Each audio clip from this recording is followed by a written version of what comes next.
Oh, no chocolates today, Mr. Woods? No, Ruby. This is all I need. Papa always told me, life is like a box of Olipops. All the flavor and fiber you'll ever need to get far in life. And boy, was he right.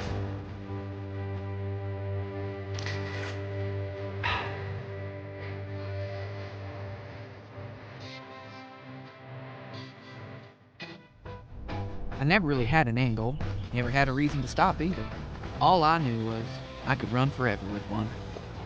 Until I ran out. And then what? I went home. Oh.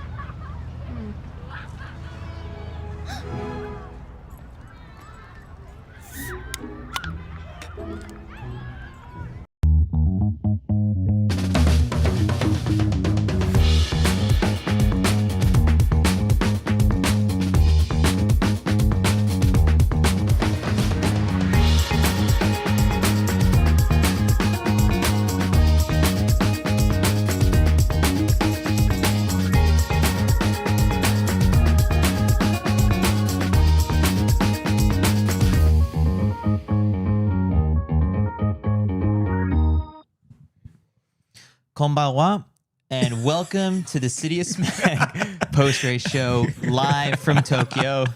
Chris Chavez joined by Anderson Emerole. How was that? That was that was all right. That was all Was right. it all right? Yeah. Okay. Like you did good. You did good. All right. I've been watching a lot of Terrace House, and I tried to, give the bow and everything, but I'm on a high right now, coming off of an excellent track sesh.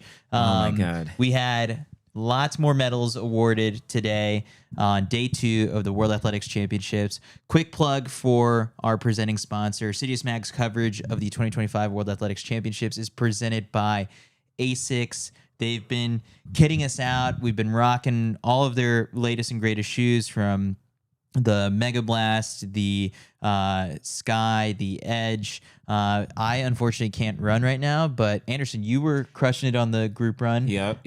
What have you made of what are you rocking right now? I think it's like the Supernovas? The Supernovas, yeah. They are so comfortable. Yeah. Like even Or Super Blast, I think it is. or Yeah. Super Blast, my bad. Yeah, so comfortable. Like even in the weeks before, like the week before, like I got them so comfortable. Like yeah. All right. Well, you're not marathon training right now or anything, right? 2026, we'll see what's Oh, up. all right. Yeah, he is running like 30 or 40 miles a week. That's 30 or 40 more miles than me at the moment. And all right, so you'll have a marathon in your horizons, but we're also here to have you analyze and dissect these 100-meter races that were taking place today. I want to start off with the women's 100. Okay. Because it went first. That's true. And also it gives time for Jamaican Twitter to show up in our YouTube chat, because I want to hear from the Jamaican fans for sure. Yes. Like, what are their thoughts? Like, what are their feelings from this race? So if you're tuning in, listening from Jamaica live right now, hit us with your thoughts on the race. But we'll start ladies first, and also because an American on top. Listen, Melissa Jefferson-Wooden showed up and showed out. This was the cap to, in my opinion, one of the greatest 100-meter seasons in history. Like, amen. Like, well, I mean, listen, I'm just amazed. Melissa, 10.61 seconds to win the gold medal over what was an insanely stacked final, a championship record. That's a big performance as well, to be able to get the win. And she goes undefeated for the year. She takes down Tina Clayton, Julian Alfred, Shelly-Ann, Sharika, like so many women, Sha'Carri Richardson. Like, we've seen Melissa Jefferson all throughout 2025 between Grand Slam track dominating, between the Prefontaine Classic where she went head to head with Julian Alfred, USA's, she went overseas on the Diamond League, like, and then she caps things off here. This was such an immaculate season, and she does it in like perfect fashion. She's running 10.6, 10.7, 10. It's like week to week, back to back. It's so hard to to deny Melissa Jefferson-Wooden as like one of the greatest at this point. Yeah, what does this put her on the all-time list? She's 10.61, so she moves up. There's Flo. Actually, she's number 4 because you have FloJo, you have Elaine Thompson-Herah, you have Shelly-Ann Fraser-Pryce, and now you have Melissa Jefferson-Wooden. Wow, she's number 4 all time. I hope that's right. I'm doing it in my head. So yeah. That's crazy. Yeah, and the fact is the most impressive part about this race in particular is how dominant she looked, and it comes after if you scroll through the results. What impresses me about these elite sprinters is that they're able to time that peak perfectly. Everyone brought their best today. Tina Clayton with a personal best in second. Julian Alfred, she's the only one, I guess, in the top 5 who didn't run a season's best. Yeah. Sharika Jackson, 1088. Sha'Carri Richardson, finally under 11. 11 seconds, yep. 1094. That top 5, everyone was ready to peak at this very moment, but Melissa still was head and shoulders way ahead of them. And this was like textbook racing, and she's been showing it all year, where from the gun, she was out like a rocket and did not look back. Executed that first phase beautifully and just maintained for the rest of the race. No one was able to touch her. And even like shout out to Tina Clayton running 10.7, but it's like that gap to 10.6 is massive. And I think like to the point of timing the season perfectly, so many people were saying, oh, is Melissa peaking too early? Oh, is she running 10.7s too early? This, that, whatever. She's going to be burnt out. No, she, just like everyone else, knew when the World Championship final was going to be in the 100 meters, and she was going to be prepared, right? She knew what she needed to do and when she needed to do it, and she just executed. So in speaking with Melissa just throughout the course of the season, like she's very quick to, when you ask her just sort of like what's been different this time around, and she brings up like the self-belief, the confidence, but from a technical aspect, Anderson, like when you watch her race, the races last year, the races this year, what on the technical side of things looks more impressive to you that has made a big difference this year? I think her second half has been significantly better, because she's always been a really great starter. Even going back to when she was at Coastal Carolina, where she was an NCAA indoor champion in the 60. Like, she was always great on the start, and she's been the leadoff leg for the United States on the 4x1 for a couple years now. But the second half, she's really started to not only get that great start, but maintain and almost like pull away, essentially decelerate the least relative to everyone else. And that's allowed her to just put that gap on the field. And look at what she's done through the year. She's through Grand Slam, she's run a couple, like she's run 200s, right? And she then decided to run the 200 at USA's. She's of course going to be doing the double here. I think those 200s have really helped her improve the second half of her race, which again has allowed her to just gap the field and maintain that distance that no one can catch up to. At 24 years old, like there's tons of potential here still to uncover. I mean, like so much potential in the future. We're talking about someone, like you said, 24 years old. She just ran 10.61 to become the 4th fastest in history. She still has the 200 later on this week. And coming off this performance, we'll of course talk about that at a later time, but like she has a lot of potential there. I think like the big thing is like, I feel like 2025 was a year for Melissa to kind of come into her own and to build off the momentum she had in previous years, where she wasn't really a well-known name. She had made teams before. Like I said, she was an NCAA indoor champion. She was an Olympic bronze medalist, but this is a year that she finally really came into her own. And now getting this gold medal, I think is going to propel her to new heights, both of course on the track and then off the track in different ways. And it also an interesting aspect to this whole thing. There's like this clash of the eras also taking place in this race, because there was like a poetic send off to Shelly-Ann Fraser-Pryce, who thankfully made it all the way to the final. The story writers were hoping that happened. And Marie-Josée Talu, vet of the game for sure. But then when you look at just sort of like the stars at the moment, Melissa is that star right now. Then you've got Julian Alfred, the Olympic champion. Sha'Carri Richardson, she's still arguably probably one of the biggest names in the entire sport. Of that bunch, Sha'Carri is the oldest at 25. Julian's the youngest at 24 years and 96 days. It's crazy. Melissa is just 4 months older than Julian Alfred. Do you feel like we're moving towards like this golden age where we have these I mean, it's just like, and then you look at Tina and Tia Clayton. Yeah. Like we're among all of them, like they might be trading titles over the next 5 years. Oh, absolutely. And it's almost easy to look at athletes like a Julian or Sha'Carri as like slight veterans because we've seen them for like 2 to 3 years now, and people forget how young they are. Like Sha'Carri, came out of the gate in 2019. She was a freshman at LSU, but like you said, she's still 25 years old. Julian just finished the NCAAs in 2023. Like these athletes are extremely young, and we'll see them. They can have careers like Shelly-Ann Fraser-Pryce, like a Shericka Jackson, right? They can go on for years and really start to trade wins. And even someone like Sha'Carri Richardson, like she didn't do as well here. Well, she did very well, like for her entire season, but obviously she was the former world champion and everything like that. But she still has so much more to go, where it's like you can imagine her at the age of 30, right? 5 years from now, still winning medals, winning golds, running faster. So I very much see them, along with the Clayton twins, along with some others, that they very much can do it. And it's interesting, just like on that age note, you had Sha'Carri Richardson, Julian Alfred, you had Tina Clayton, and Melissa Jefferson-Wooden, those 4. Shelly-Ann Fraser-Pryce, Shericka Jackson, Dean Asher-Smith, and Marie-Josée Talu-Smith, they all were at the World Championships in like 2015, like those 4. Whereas these ones are like new athletes coming into the fold. So I'm just essentially like looking at a decade later. Wow. Literally a decade later. So it's like a split situation of like one generation and another. It's crazy. Yeah, Dean Asher-Smith might catch this clip and be like, "Don't throw me in with the aunties." No.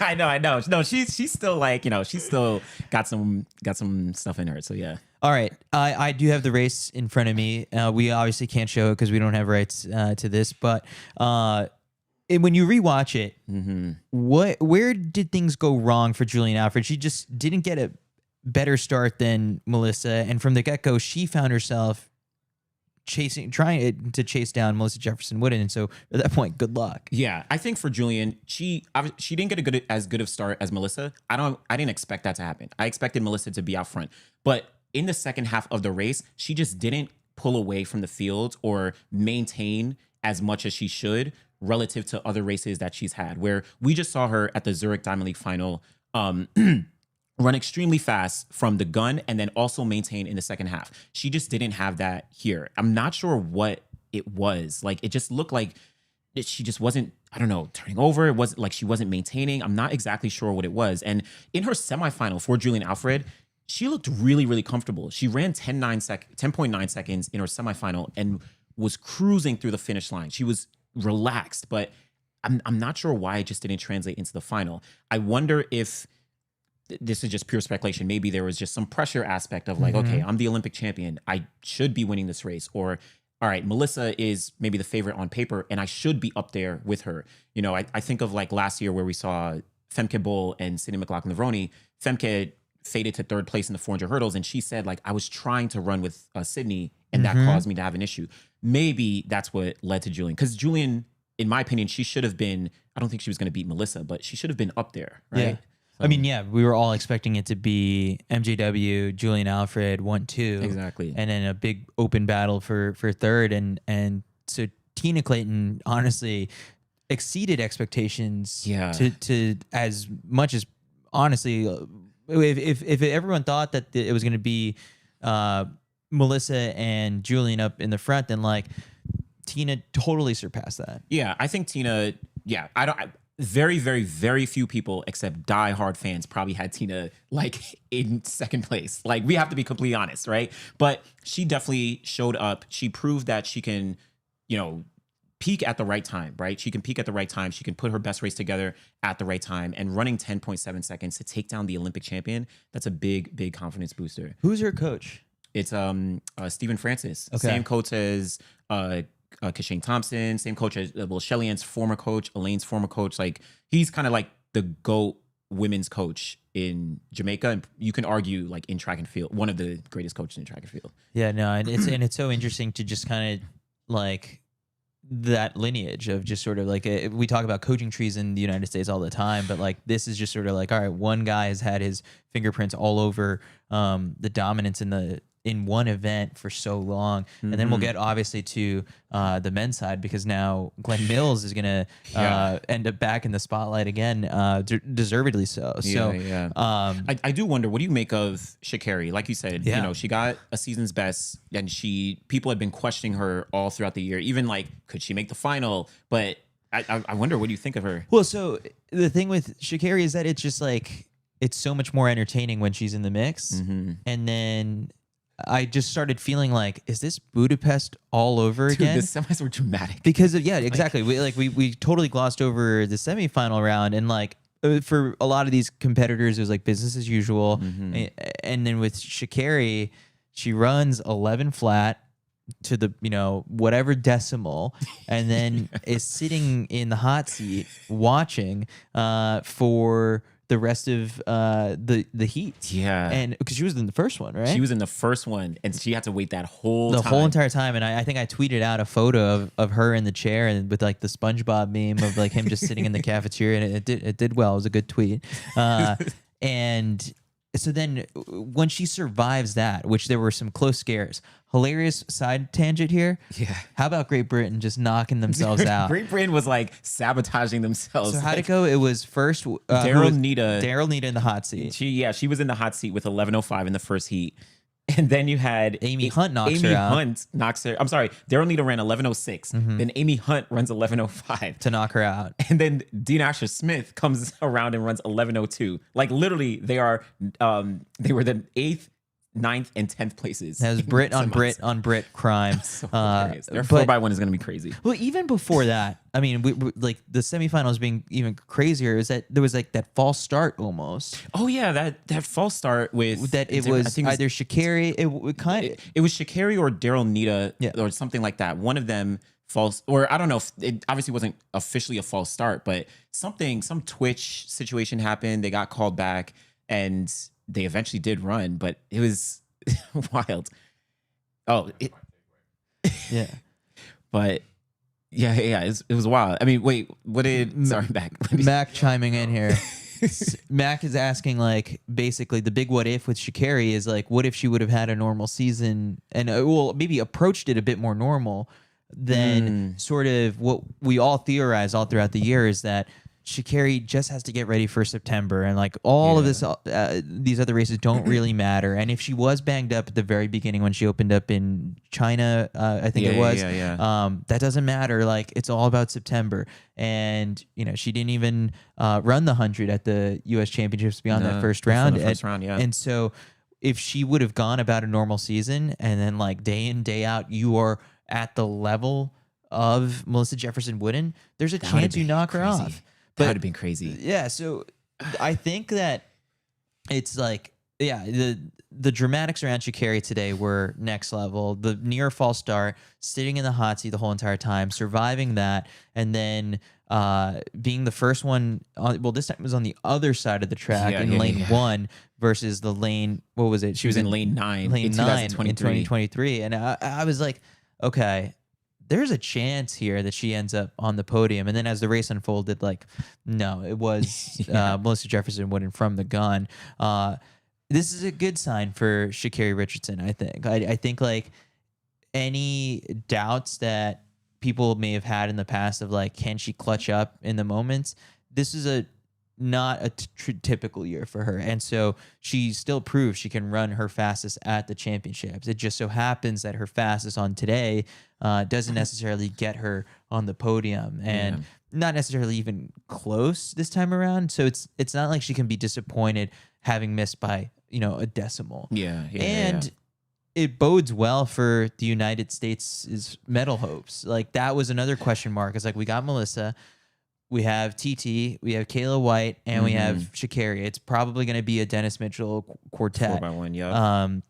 And now you're like, okay, 2 of our legs made the final. That's a good sign. Yep. And then the other 2 were in the semifinals. So that's a good it's sign. Like, so it's pretty set. I think it's more pluses than negatives, all things considered, for Sha'Carri. But then, of course, like the competitor in her is only going to take this as motivation for next year. Of course. Everyone wants to win. Everyone wants to do their best. So it's all going to be motivation. It does make...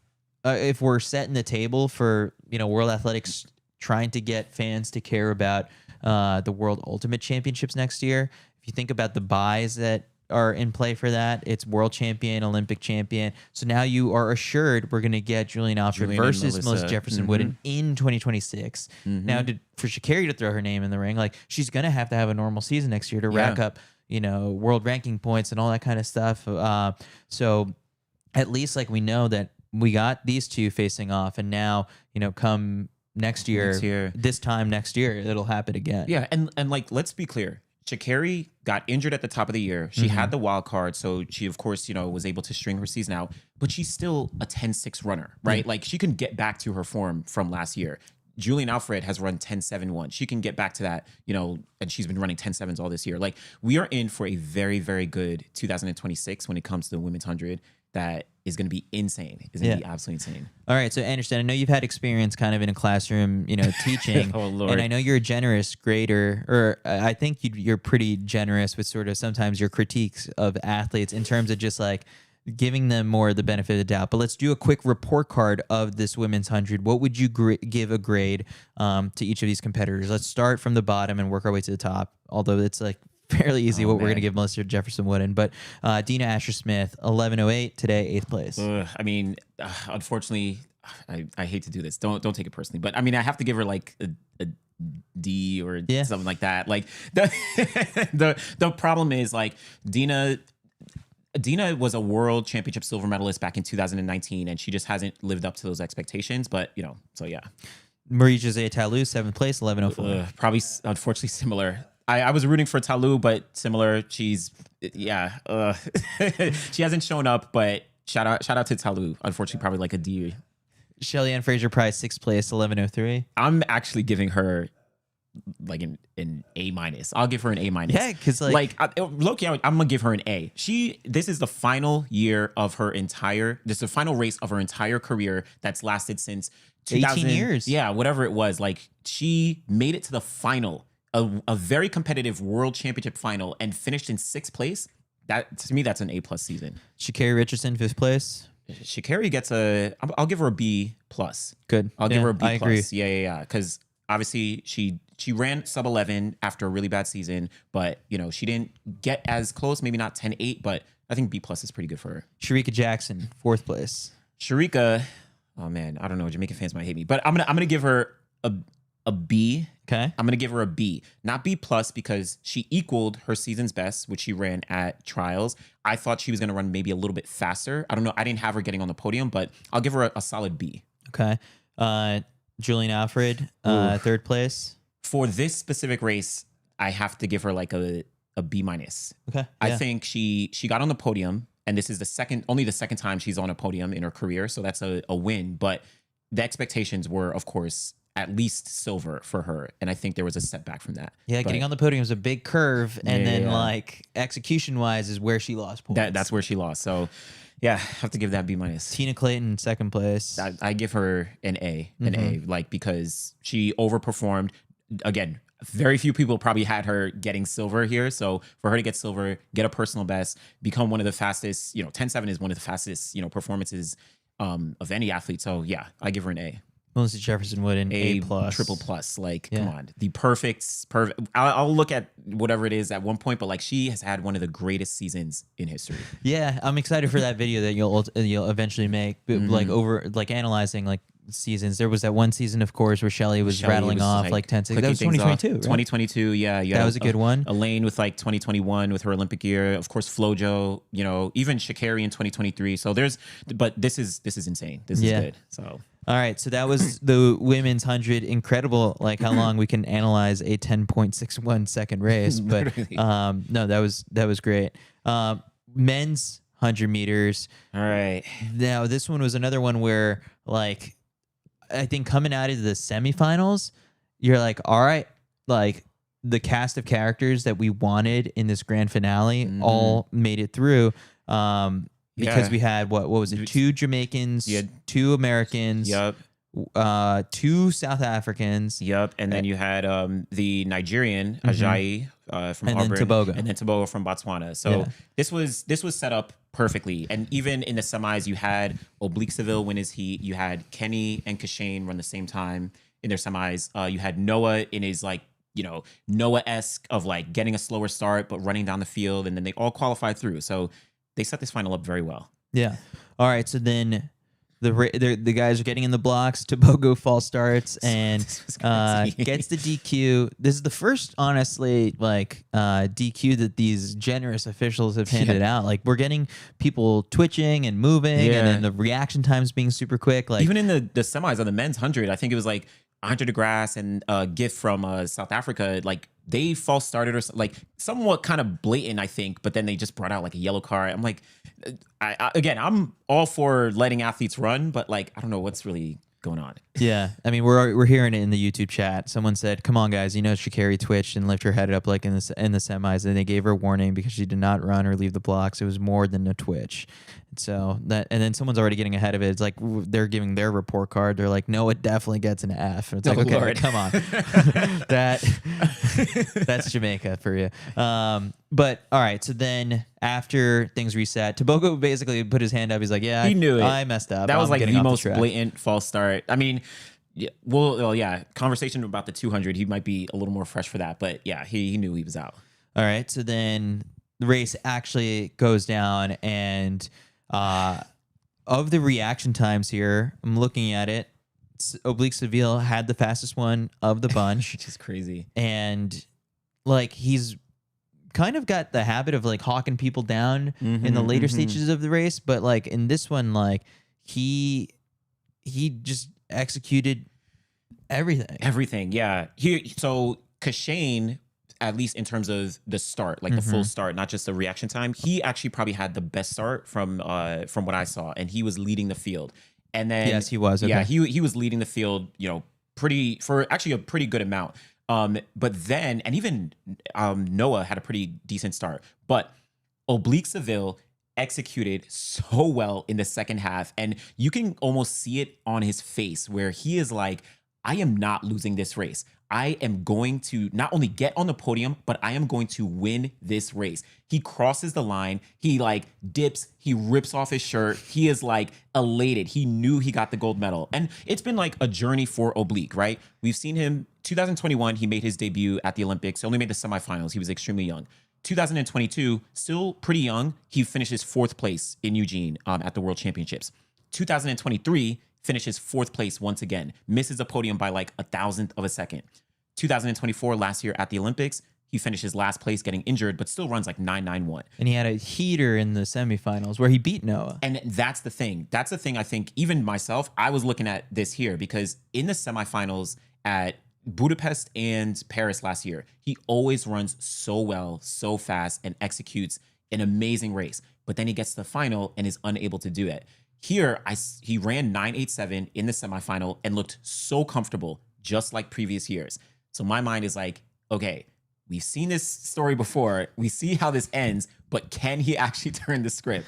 So I did. Like, Twitter was very funny in between like the semis and the final, because if you follow enough Jamaicans or you have that come up in your algorithm, there were prayer circles happening. Oh my gosh. There was just so many things. People just like praying for Oblique Seville to like execute and get this thing done. Listen, Jamaica, I love Jamaican fans. They're super, super passionate, but I have to be honest. Sometimes y'all do so much. Y'all do so much. I love the passion, but it's like, it's just so, it's wild. It's wild. And it's also just sort of like they want the best for their athlete, It's but at true, the it's same time, true. like I do like when they're not afraid to like kind of throw it back. Like if for some reason Oblique would have missed the medals entirely at this meet, the chatter would have, which I feel like had started way before this, of like starting to call him like Assefa Seville. Powell. Yeah, exactly. He would have been the next Assefa Powell, 100%.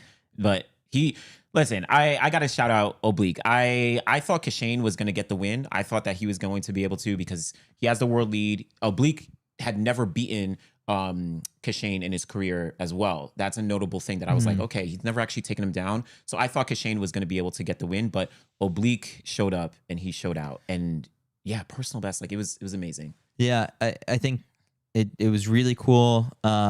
Once he crossed the finish line, saw that the time had popped up on the screen and that it was him. There was like such a short period of time between that and him just ripping I don't think it was like the Noah Lyles-esque rip from 2022 where like that kit was totally ripped off. Like I think This was like Seville it was like kind of hanging off the side of Yeah. I don't know.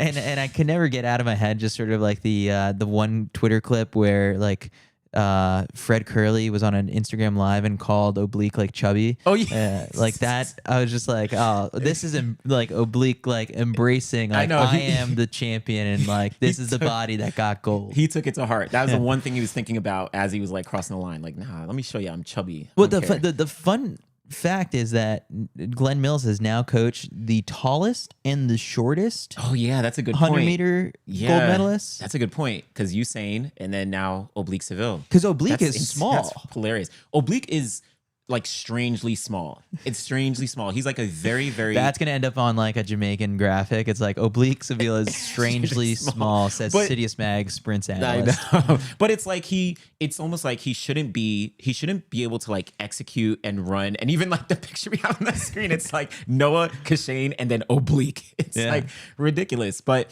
it's just he shouldn't be able to execute in the way that he does. Because usually you'll see sprinters who are like short, but then like also very muscular, right? Like an Omanyala. Like an Omanyala, right? And they're like very, very explosive because they have all that muscle. But he's like short, small. It's just a weird. Him and Trayvon Brimell, right? And Quincy Wilson. Yeah. Like it's Short so weird. Is Short King Summer still going on apparently? Yeah. But like to the credit of Glenn Mills, like the last Jamaican to win a gold medal at the World Championships was Usain Bolt in 2015, and then of course to the Olympics in 2016. And they had not won a gold medal since then. Literally 10 years is the last time Jamaica was on top of the podium, and now they finally did it with Oblique Seville and went 1-2 as well. Order restored, it feels like, at least like from the Jamaican perspective of bringing the hardware back to the island. Noah's reaction afterwards, I thought he handled this tremendously well. I mean, for someone who knew that he was banged up at the start of the season, delayed, his outdoor, yes, winning was a possibility, and I think like he felt great after yesterday. Felt good after the semis. But he knows this sport, and he knows the guys that he's up against. He also probably like to, in his head was like, yeah, Oblique and Kejelcha are going to be very, very difficult to beat this year. Of course. And he's faced both of them, a few times this year, and he's seen. So 0-2 against Oblique, now 0-3, and then 0-2 now against Kejelcha. No, well, 0-1. He raced Kejelcha once this year at the. Well, then he lost today too. Oh, well, okay, yeah, true. Yeah, 0-2 this year. So, yeah, I think with Noah, considering all things considered, he had a pretty good, performance here because he got injured. He had that, like, he ran that 400 early in the year. Then he got injured, so had to sit out for a couple months. Showed up in July at the Monaco Diamond League, at the, or then went to the London Diamond League, and then went to USA's, and then ran the Diamond Leagues after. And he had a slower start to the year. He had to start from, he had a bigger deficit relative to other guys. So for him to come here, run a season's best, still get onto the podium, like that's a really, really big feat. It's almost like in the immediate aftermath of the Olympics, right? Like he is got this tremendous spotlight on him for many different reasons, right? Like dating back to even 2023, like the world champion comment to the NBA, and then winning Olympic gold by like the smallest of margins, losing the 200, the COVID thing. And then from there, like there were all these tiny things that would pop up. It was the Tyreek Hill exhibition race, the iShow speed race. And then I feel like in a way, Noah maybe lost himself among all of that. And then once the early summer parts of the season started and it was like, it's just track now, right? No one really is going to, the spotlight from the Olympics is starting to dim down and it's back to just sort of track business. Yeah. And then ever since that turning point happened sort of in the season, he's, started to reflect that in his performances. And I think like, this was very reminiscent of just sort of like the Noah we see championship seasons outside of the Olympics. I kind of like, I think we're in for a big surprise in the 200. I think something special could happen there. I agree. I think Noah set himself up very well for the 200. One thing that I'm thinking about, especially coming off the Olympics, and maybe why people will look at this, I look at this as pretty good, but a lot of people might look at it as a disappointment because Noah has put himself out there as like the guy to beat, like more than, I don't know, at least in my life. I mean, Usain Bolt is in my lifetime, but just like the idea that he's saying, I'm the fastest man in the world. I hold the titles. Like, I'm the greatest. All those things, like, he's been really putting out there. So coming into these championships, it was almost like the expectation that, okay, you got to defend your title. Even if on paper, he wasn't as fast as Kashane. He wasn't, he was losing races to Oblique. But I commend Noah for, like, going out there and then also being gracious afterwards, even in the face of defeat. Yeah, I mean, he loves this kind of stage. I saw him like when I was watching, the Jumbotron, and they were showing these athletes like right after the race, and like he was like mouthing like "thank you" to the crowd. He did his not Yu-Gi-Oh thing. What's the Dragon Ball Z? Dragon Ball Z thing. Yeah, he was doing like that. I'm not as well versed in anime as like some of these other people. Anime. You're definitely not, Chris. So yeah, I'm not. I couldn't tell if that was a joke or not. Like, you really said anime.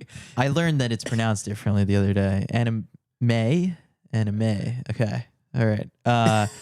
It's not for me. But yeah, no. So he's feeding off of all of that, and I think like he's going to carry that momentum into the 200. Now, Letsile Tebogo has one less race under his legs, so you could make that argument that might be a little bit of an edge to him. But then also just sort of like what Noah did today was very impressive. All things considered, of just sort of like, again, similar to the women's race, like when you see SB pop up next to their name and then denotes that, they perform to the best that we've seen so far on the year. Like that's a good sign of training and lining things up perfectly. So yeah, for Noah, let's wait and see what the 200 has in store. But yeah, let's do report card. Yeah. And even like just quickly before we do report card, just to like round out the podium with Oblique, and shout out to Kashane Thompson getting the silver medal here, where he runs 9.82. Not maybe. I mean, this was a little bit of an underperformance relative to expectations, considering he still owns the world lead at 9.75. He did look very good in his semifinal. But I think it's good for him, the fact that he gets on the podium for a second time in a row. I know that a lot, even myself, I was looking at him as a potential gold medalist, as the gold medalist, but expectations were very, very high for Kashane Thompson. But factor in that this is only his second ever global championships. Like, he literally debuted at globals at the Olympic Games last year. That was his, I think, second time running 3 rounds. So for him to get another silver medal, I know people will say, oh, it's an underperformance, which on paper it was. I think Kashane also deserves a lot of credit for getting a silver medal. Now, as the years go on, how many silver medals will he stack? Can't be the Silver Surfer. Like, he has to make sure that he's, stepping things up, because he can't. Last year, he ended the season with the world lead of 9.77. Yeah. He actually is now ending the season again with the world lead of 9.75. So that can't be a thing, that a trend going forward in the future. He has to actually win a gold medal at some point and have the world lead. The debate over who is the fastest man in the world continues. Oh, Lord. All right, report card time. We start at the very bottom. Letsile Tebogo, DQ. I mean, I guess it's an F, but like strategically, it might, based on how the 200 goes, it might end up being an A+ if he turns out to win gold or something like that. I don't know how that works. I guess in a school, it's like you missed the test and there's no makeup. Yeah, you aced the final, but you missed the test before that. So I don't know where that puts you on your average. All right. Akane Simbine, 7th place. This is gonna hurt. I love Akane Simbine, but I have to give him an F, because unfortunately, like, I know I raised my eyebrows on that one, because I was like, whoa. I know. I thought you were gonna go D. I was in my mind, but I have to be completely honest. Akane is one of the nicest human beings. Like, he's such a great guy, but it's like, he's been showing up at championships literally year after year, literally since 2016 at the Olympic Games, and he's just unfortunately not been able to get on the podium. And he's switched things up a lot this year. He got a medal at the World Indoor Champs. He's been like doing a lot of different things, but unfortunately just didn't show up. So F may be harsh, but I don't know, man. I don't know. I feel like you're grading him based off of like some of his previous performances, and it's like, I mean, he also ran 9.96 in the semifinals, and he dropped back. So it's like, I don't know. Yeah, I love now the thought of just like a super nice student, but like just I know that terrible test taker. All right, Ajayi in sixth place. I'd actually give him like a C plus. He ran 9.88 in the heats. He ran 9.9, I think 9.92, or I'm sorry, 9.9 something, 9.94 maybe in the semis. And he made it to the final as, kid coming out of Auburn representing Nigeria. So yeah, this was I'll give him a C plus for this. Okay. Next one. Gift from South Africa. I actually give him probably a B, maybe B plus here. This was his first global championships individually. He's been dealing with injuries over the past couple years. He is the top South African after Akani Simbine, unfortunately didn't perform. Banda Walaza, the young kid, didn't, was injured. So I give him a good B. Shout out to Give. Okay. Kenny B in fourth place, 992. Kenny B. Unfortunately, I got to give. I'm going to give Kenny B a C plus here. I was going to say C as well. Yeah. Yeah. Something when you ran 9.7 this year, and then 9.7 in the semifinals, he ran 9.85 and looked very comfortable beating out Kashane Thompson. And then he drops back to 9.92. It's my thought process is like, how are you able to manage the rounds appropriately against the top guys in the world? Because on paper, there was a chance to beat Noah Lyles in this race, right? Like he could have, all he had to do was replicate what he did in the semis and he would have finished third place here. But, he just didn't execute. And I don't know, is that him making another 100-meter final and just like being in the big lights, right? In the premier event? Is that, other factors just like choking up? I don't know. Now my mind is spinning and thinking of like, if Kenny had beaten Noah, we have a whole different podcast discussion of just like what that means for the 200 and all that stuff. I don't know what Kenny said. I have to say this, but I don't know what Kenny said. Shout out to Kenny, always, great person, but like he says a lot that he tightened up at the end of his races. A lot of people come at him like that. I hope he doesn't say that after this 100, and I hope he translates into the 200. Oh, yeah, because the press conference is taking place, I think, while we're sitting here, I think. Yeah. So I don't know what he said afterwards, but shout out to Kenny finishing fourth place overall here, though. Noah Lyles, third place, bronze medal, 989.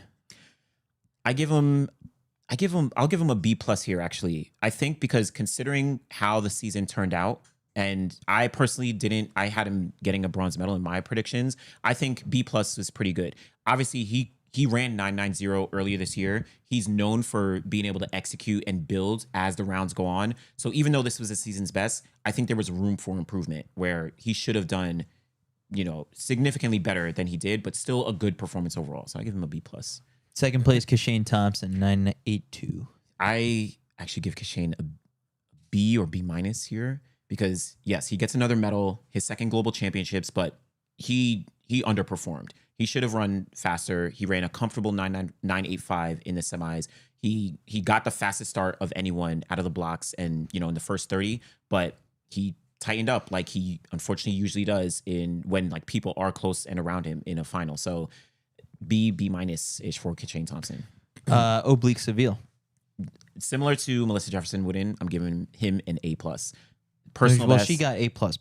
Okay, yeah. So slight behind because like Melissa did like some all-time legendary stuff, 10-6-1. But I give him an A+ because fourth consecutive final after not making it on the podium 3 times. He gets not only on the podium, but he gets the gold medal and gets a personal best. And for the Jamaican fans, he now moves up to, I think it's I forget what it is, but he moves up all time. You have Usain Bolt, you have Johan Blake, you have Assefa Powell, you have Kashane Thompson, and now you have Oblique Seville. So he passed a couple guys like Steve Mullings, like Nessa Carter. So he's up there. He's up there all time. All right. And he got to do it in front of Usain Bolt, who was in the house. Yeah. Someone check on Ricky Sims, because I think Usain Bolt nearly like broke his shoulder from like shaking and celebrating with Ricky. So someone check on Ricky, please. All right.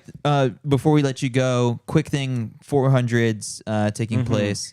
On the women's side, no major shock or surprises. No surprises. Heavy hitters all through. For a while, Sydney McLaughlin-Levrone clocked the fastest time ever in the first round, and then Salwa Eid Nasser had to top it. And then over on the men's side, the story is Ja'Cory Patterson is in the driver's seat going into this final. Ja'Cory Patterson dropping 43.90 seconds, which is like insanely fast. It's the fastest time anyone has ever run in a 400-meter heat at a championship, like in history. And Jepchirchir, he's a Diamond League champion. He's a USA champion. Like, he's been having a dream season. And the way that he ran that 400 so comfortable, he almost like walked across the line. It looks so comfortable. Like, he's a gold medal favorite by far. Dream season for him. All right, and then that'll move into the semifinals coming up in a couple days. So, Anderson, thanks for breaking down those hundreds. That was good. Love that analysis. Thanks so much. Crazy. All right, we're gonna bring on our distance panel, Eric Jenkins and Mitch Dyer. Really quick, because he's sitting through the press conferences that are taking place right now. Over in the throws today, we had an epic women's discus competition that took place. Valerie Allman delivering a gold medal for the United States in the same place that crowned her an Olympic champion. We will likely have an interview with Val from ASIC's house coming up in the days to come. I've done an interview with Val at the Paris Olympics in Budapest. This time around, we'll have Paul do part of that as well. He basically called it. He said Val's going to win this thing on the first throw, and she basically did just that. No one was able to surpass her after that first throw. So women's discus competition was thrilling. I got to watch a lot of it with poly throws. Van Klinken from Netherlands finally gets a medal, silver, and Morales from Cuba with a big PB of 67.25 gets the bronze. So if you want more on the women's discus, be sure to listen to the Polythrows podcast. I think it's, the Polythrows podcast on Apple Podcasts, Spotify, and his YouTube channel. I got to witness what it's like to see some of these professional top throwers around Paul, and it's so fun how quick his star has started to shine. Like, they're so amped up to see him. Even Val's calling him Paulie, and I was like, I love the fact that we coined that nickname for him, and all of the throwers have adopted it. So was he before? Was he Paul before you? He was. He was just Paul, and he was just Paul Hof-Mahoney. Now he's Paulie. And then I was just like, if we're going sort of like Howard Stern show, like where we come up with like a nickname for you. Like, I was like, you gotta like lean into it. You gotta be Paulie Throws, and he goes, yeah. I'll be Polythrows. Yeah, Max off camera I going. think I came up with Polythrows. No, here we go. Mac thinks he came up with it. I'm pretty sure it was me. We'll have. I mean, we'll see what Paul. I'd like to hear Mac's story of how he coined Paulie Throws. I don't know. I think I came up with it. So we'll see what Paulie says. Yeah. Paul will let us know who came up with the nickname Polythrows. Now I was gonna call him Paul, but I was like. What would Paul say and what would Paulie say? Two different guys. Yeah. All right, fellas, let's talk some distance races. Let's begin with the men's 10K, which was a very interesting race. The what? We got a text about? Max he's like Max like I don't want to talk about the 10K until you say on air. Until you accept the fact that he started Paulie Throws. Okay. Yeah. What's that? What's it say? All right. So this is text. You look like an idiot, huh, Chris? Protege. Sorry, Chris. I think. Oh, my suggestion was protege Paul. Sorry. That was a bad one. You had a full story of how it was your a foolproof, bulletproof. Like, this is straight up facts how this has happened. Take Mac 2 seconds to look up the word Paulie. It's all unraveled, just like that. All right. I apologize. Mac came up with Polythrows. I found Polythrows. He came up with the name. Okay. When did your story happen in your head? My discovery of Paul. I know. When you just said that you were like Howard Stern show. You had so many layers to that story. He's like, fine. You came up with a name. I found the guy. Without me, you don't get to come up with that name. So really, I'm still right. That's the lore of Polythrows. All right, so men's 10K. It was the World Championship fartlek for a bit, where it was like who it was Salomon Barrega going to the front, slowing it down, fake moves being made left and right. Edwin Kurgat was up in the front, and all throughout the race, I'm sitting there watching. I was like, okay, Grant Fisher is just sitting in the medals the whole entire time, and like this is a race plan that has panned out for him last year several times throughout a variety of different races, especially at the Summer Games, and then this time everyone is just tightly packed. The water tables were very fun to see. They set those up for the men out there today, and like you'd have people veering out and trying to cut back in. It was hot out there, 85 degrees I think at race time, very humid, and you could see that everyone is like, okay, we're gonna play it conservative. So what does that do? It opens the door to literally everyone. 20 men basically in contention for 3 medals with a mile to go. And then once that final mile to go started to happen, I think that's when people started to, basically squeeze. With 800, it was just a kicker's race at that point. And I thought the Grant was in good position, I would say, in those late stages. But the thing was that with everyone still in it, there was a moment where I was like, Nico Young looks amazing. He might win this whole damn thing. Yomif Kejelcha, former, indoor mile world record holder. Like, you can't leave it to a kick because he's got one. And then, of course, it's the one guy that me and Mac just totally wrote off who wins this whole thing. Right after the Diamond League final, me and Mac sat on this podcast and we said, oh, Jimmy Gressier is not going to be a factor at the World Championships because a 3K is too small of a sample size. Like, this really wasn't anything. And then lo and behold, today he wins the whole damn thing in 28:55, which is like, I think it's the slowest or one of the slowest 10K times in World Championship history.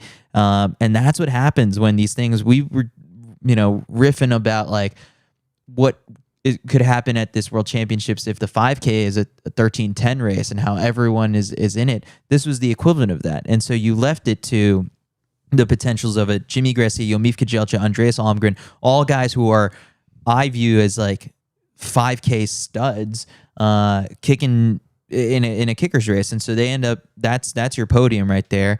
Gressier for the win. None of us saw this one coming. No, I mean, I was similar to you, where me and Aisha on the pod were kind of laughing about Jimmy G. About Jimmy G constantly, or just Grant's tactics. Yeah. This. We're watching the race, and it's just like, what is kind of the plan here? Very slow race, and yes, there was some fartlek. There was the accordion, the moves being made to slow back up. But, it's still a 28 plus. Yeah. It's a slow race. Grant's tactically always in the right spot. But I was looking at Nico and thinking that he actually ran probably a smarter race tactically in the beginning, where he was sitting way back, not covering any of the moves up until about a mile to go, when it was, I believe it was Almgren who went to the front and started. I mean, he didn't even start squeezing it, right? He just was in the front. And then Nico swings wide, and you're like, all of a sudden, you're like, here we go. Here's Nico. But when it's this slow, and there's something going on in the track because they're running slow. Everybody's running, and we know it's hot. It's very humid, so it is tough conditions. But these guys are used to running in these kind of conditions. But it's still, they're making 28:30 look like 26:40 out there. It just looks really tough. And I mean, Jimmy Gressier is a world champion. Just smoked an insanely stacked field. Like, you look at that lineup, and Jimmy Gressier fucking blew their doors off that last 100. Yomif actually ran probably his best world championship 10K final that he's ever run in his life, and gets right around the same hardware that he always does. But I'm just kind of wondering, like, what Grant's plan was, because he's come up short in like the kicking race hasn't worked. He tied up big time in the final 100. And it wasn't like, okay, I'm feeling really strong. My kick is there. I wonder if you were to ask him, and I didn't see any. I'm like, Yeah, I'm we sure have you an guys- interview up on our YouTube channel. Haven't gotten a chance to watch it yet. But it's like, if he could run that again, would you still think that, okay, I'm gonna, take my odds at a kick, or is it like, what about hitting the front with a K to go and doing some sort of squeeze on there? Well, Like, he was in the front with 2 miles to go, 8 laps to go, and when I saw that, I was like, that was an accident. yes, and on accident. That wasn't like Grant being like, let me at 8 laps to go, I hit the front. When- that was all when of a he wa- sudden like the Ethiopians were like, nope, and he's like, well, I guess I'm here. Yeah. And then he's like, I'm not looking to do anything here, and he then- immediately hit the brakes and Yeah, and of then, course. And then what the cool thing that happens here is like the Japanese are like, I'll be the pacemaker, and then the Japanese go to the front. Crowd goes absolutely ballistic. But when I saw him up in the front with 2 miles to go, I was like, he does not want to be in this spot right now. It's way too early to be leading this race. And it sort of at that point, then it's like, all right, like how do you alter that plan in that moment? And then you don't have all that much time to think, because if you do want to take it from a mile out, then you've got to start preparing for that.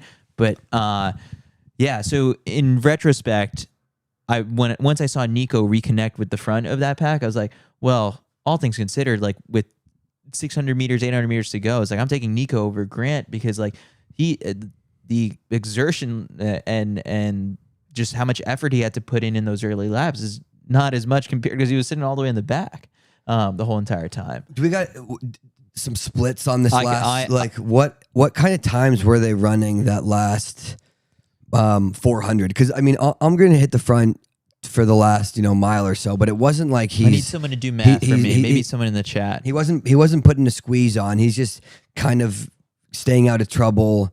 He ran a really great race.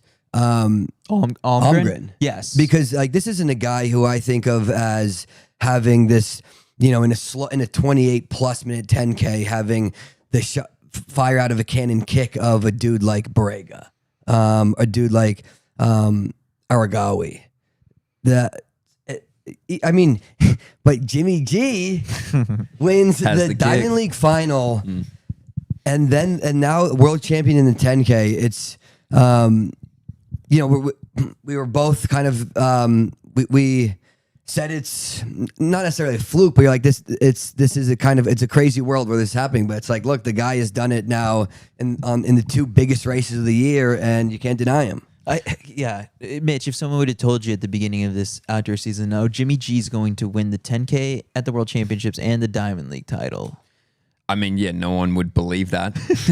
I don't know if Jimmy G would have believed that even at the start of the year, because he's always been that roundabout guy without being someone that you would actually take incredibly seriously. I think thought in he the was gonna last steeplechase this year. Exactly right. So he's not someone, I don't think, that a lot of these guys, even tonight, for example, you got 200 meters to go. Yomif is pushing. The East Africans are pushing. Algrim's pushing. And then there's Jimmy.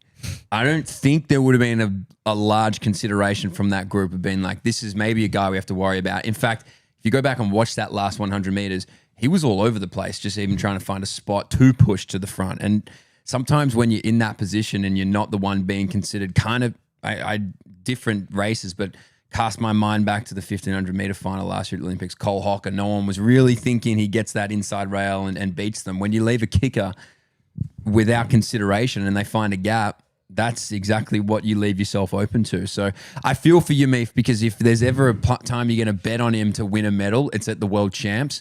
But unfortunately, you can never bet on it being gold.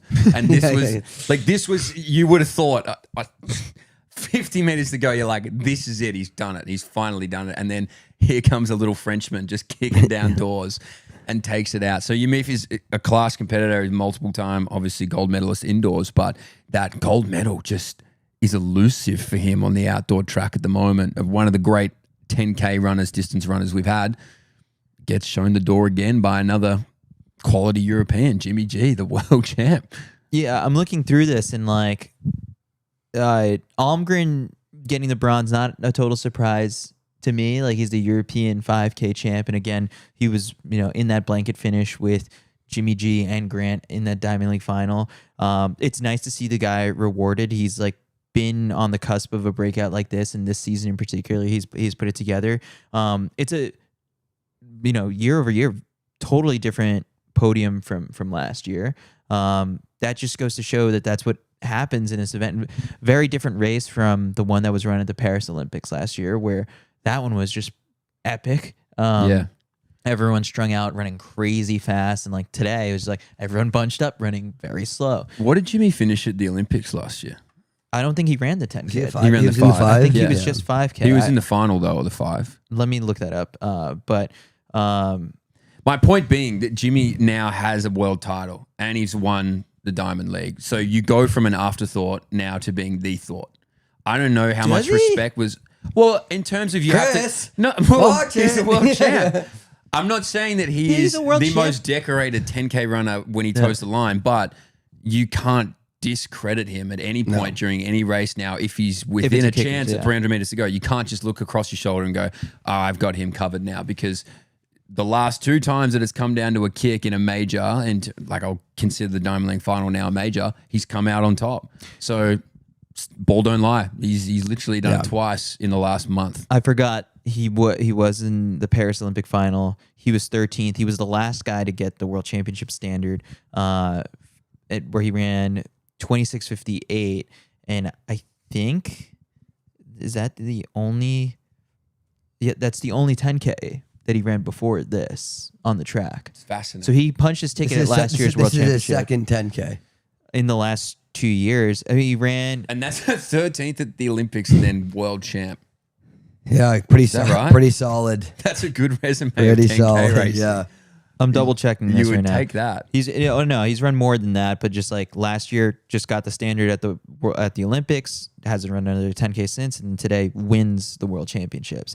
But my just sort of approach of just saying like, no, I just don't view him as a world beater going forward. Like he's not going to have the target on his back going into these races. I just think like he's a threat because of the medal now.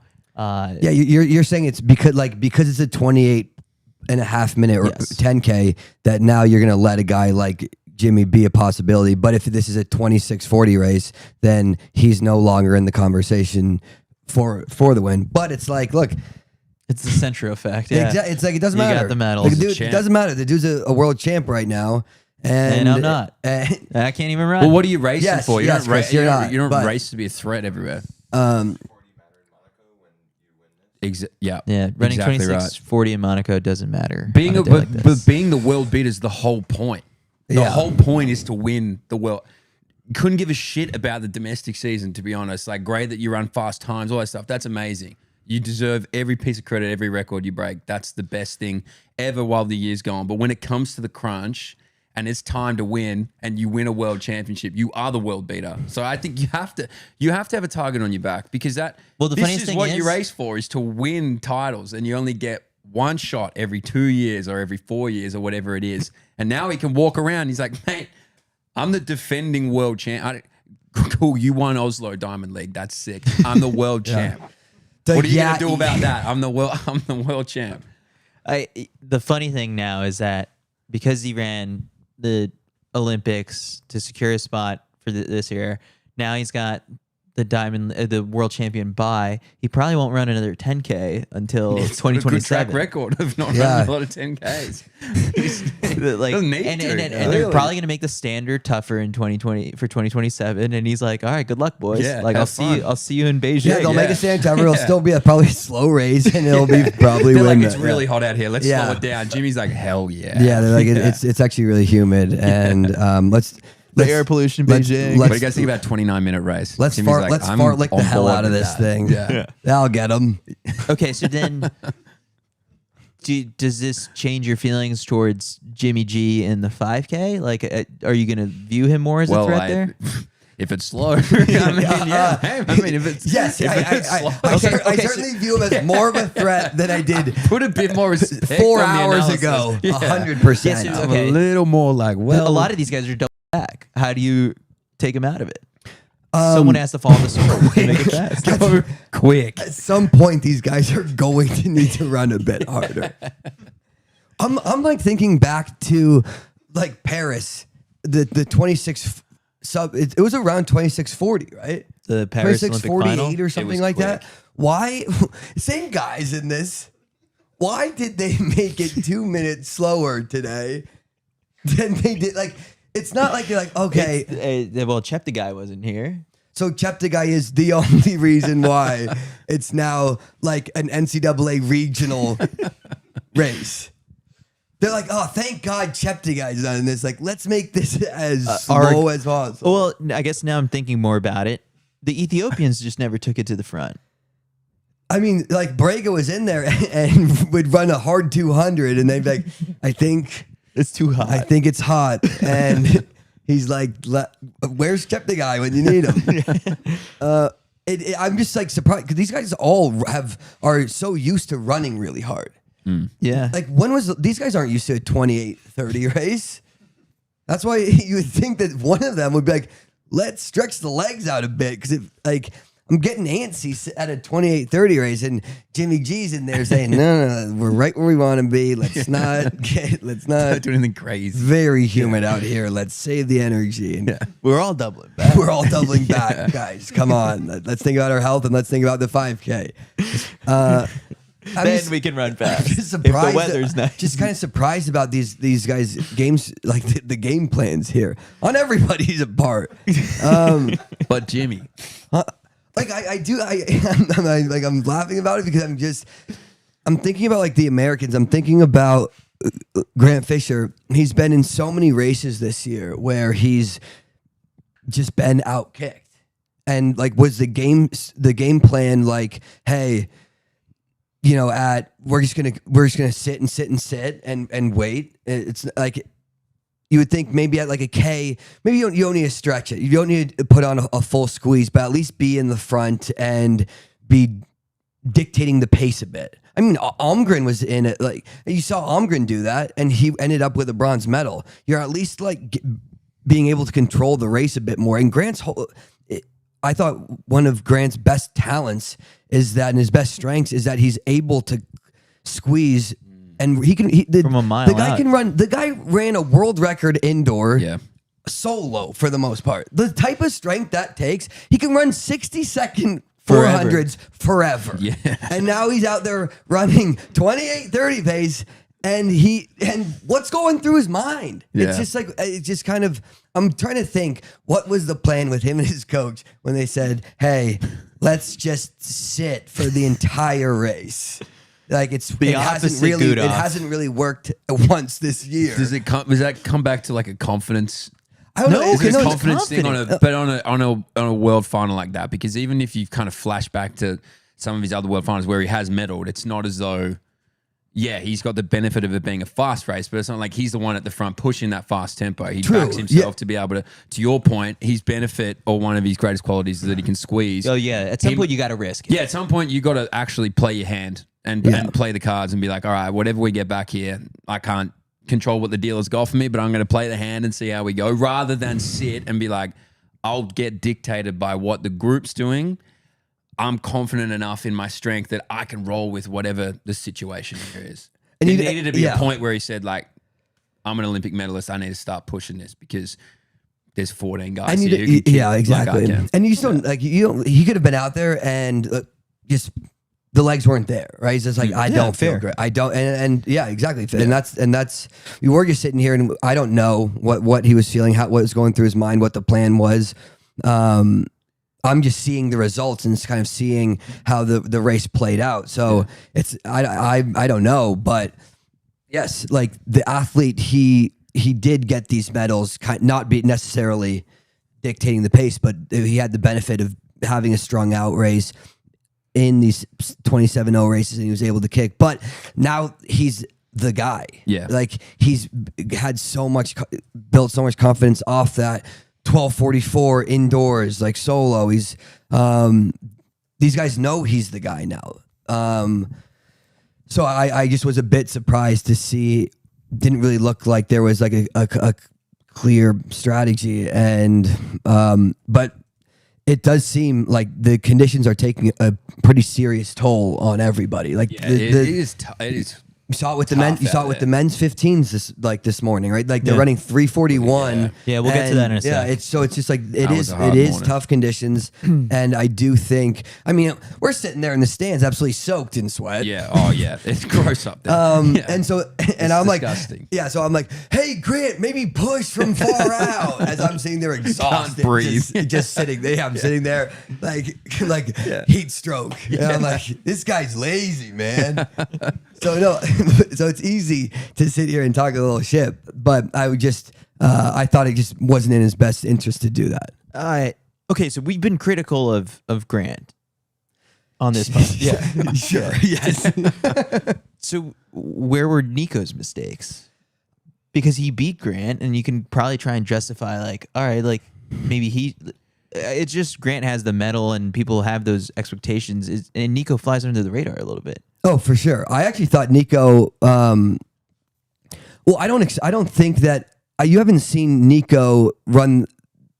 His strengths haven't been the same as Grant's. Like, yeah, when have you seen Nico's a 12:44 guy, American record holder outdoors, but that's. You haven't seen him kind of push alone out front in the same way that Grant has on this stage too many times. He's been kicking. He's been kicking.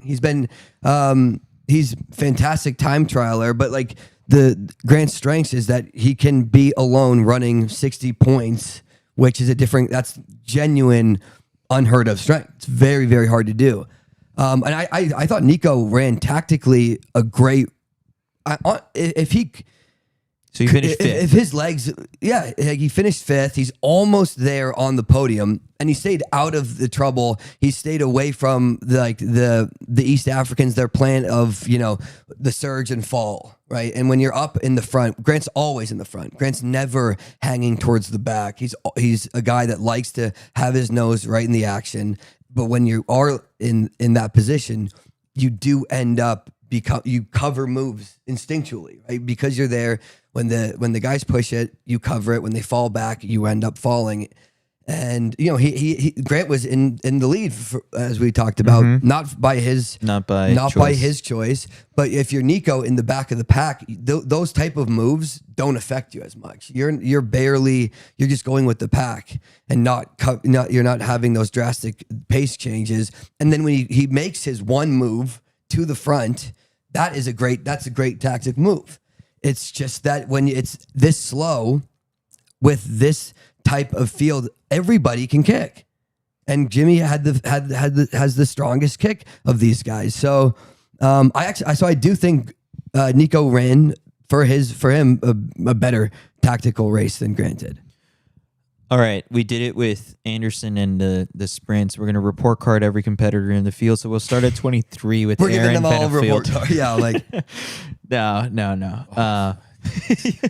yeah. It's like it's 12:50 in the morning here in Tokyo. It's like we're never leaving. I would have done it, but All right, so that was the men's 10K thrilling race. What I do want to touch on is the 15s that took place today. All right, up to you guys. Women's 15 semis or men's 15 first round? Which one do you want to go first? Mitch?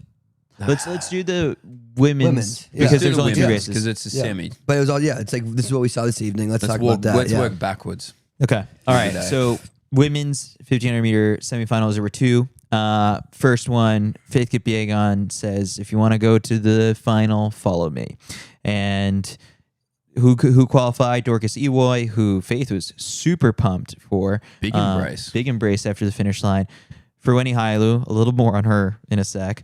Sinclair Johnson, Marta Perez, and then Sarah Madeline from France. Those are your top six. Again, only in top six advance, no little cues here. Makes for great pure racing. But the story here is for Wendy Hailu taking a tumble in the race, getting back up, and still finishing third in 4:01. Very impressive feat to be able to get back up on your feet. She was the one who fell. Yeah. Oh wow, I didn't realize that. Yeah, and it kind of like disrupted the flow of the rest of the race. You had Gaia Sabatini from Italy fade to 11th place. Emily Mackay was pretty disconnected after that. I haven't watched the full replay to see just like what exactly happened there, but she was Just out of faded. it. Yeah, no, I'm telling you, man, there's something out there on the track. It is spooky out there.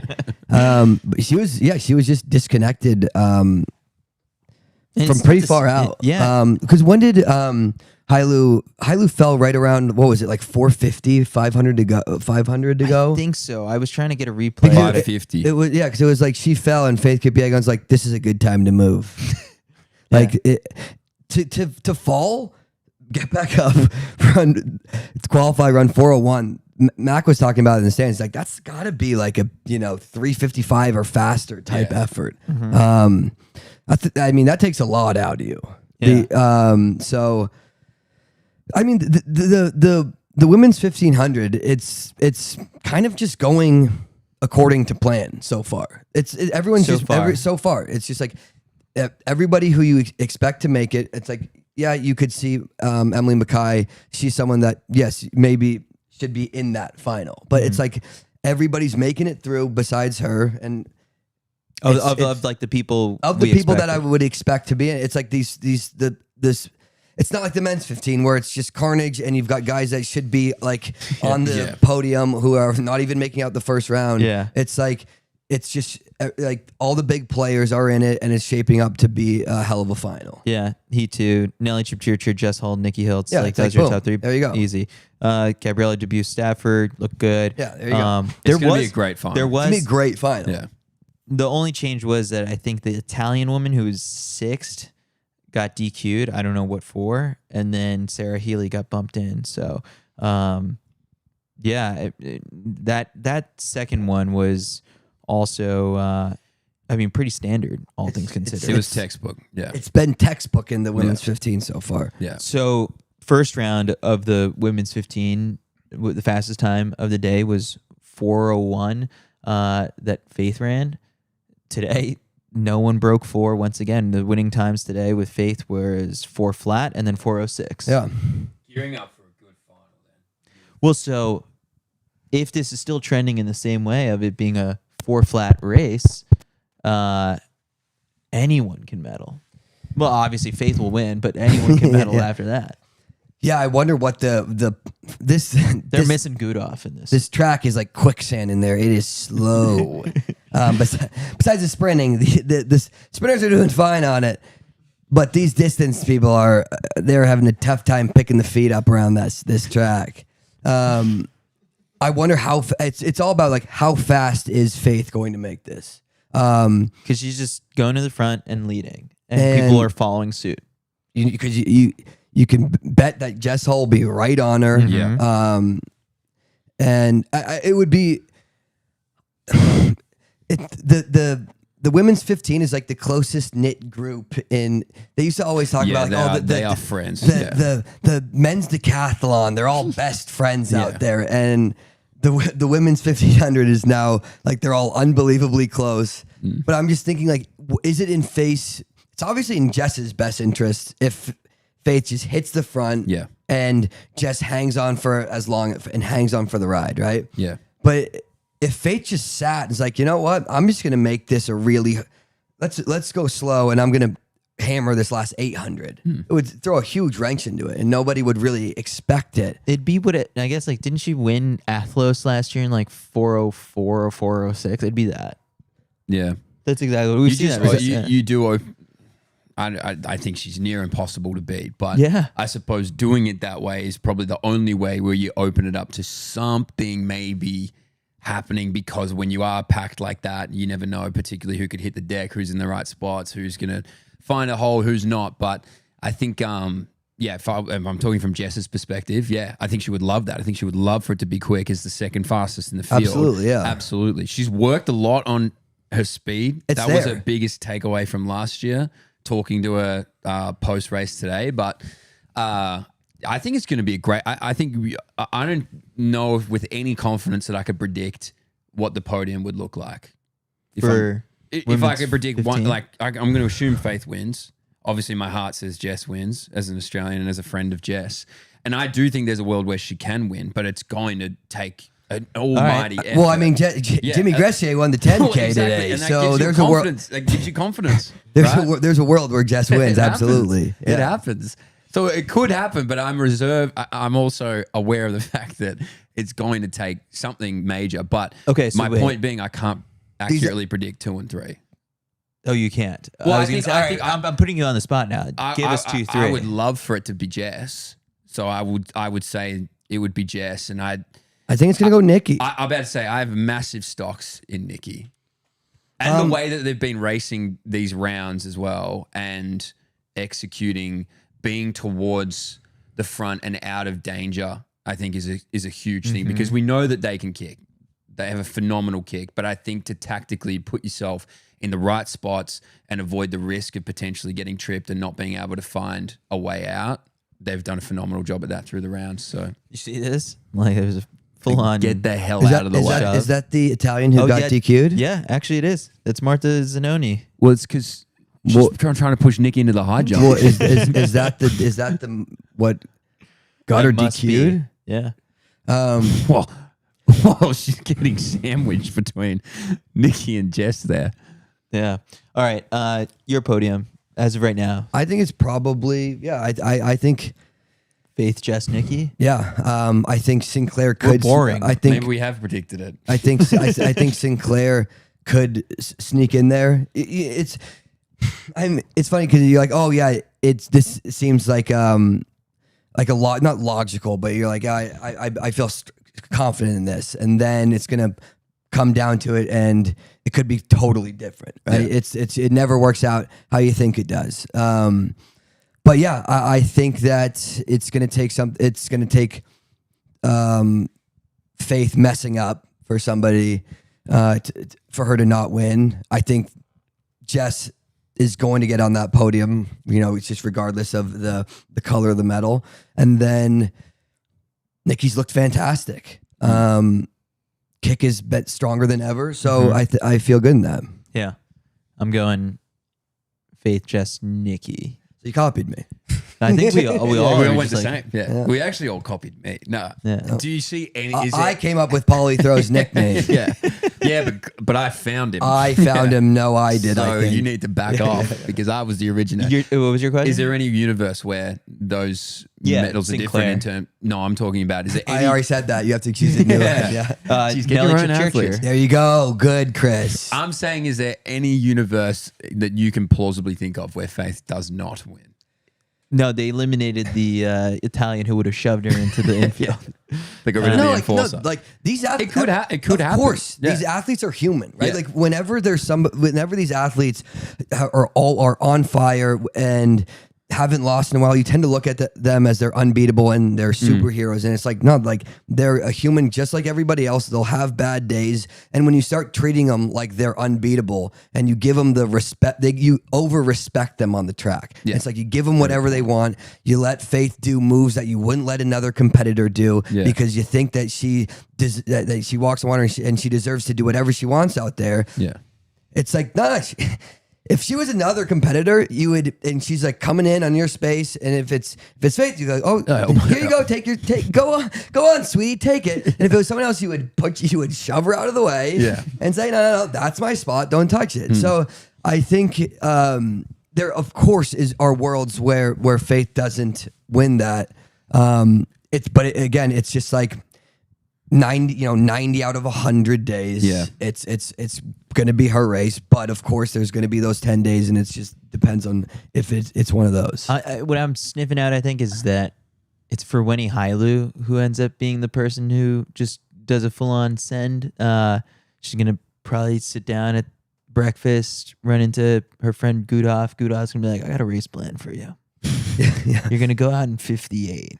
She's like, I like it. She's like, Yeah. this track is sand, but Jimmy Gressier's there. He's like, I don't know. He's like, sit as long as you can.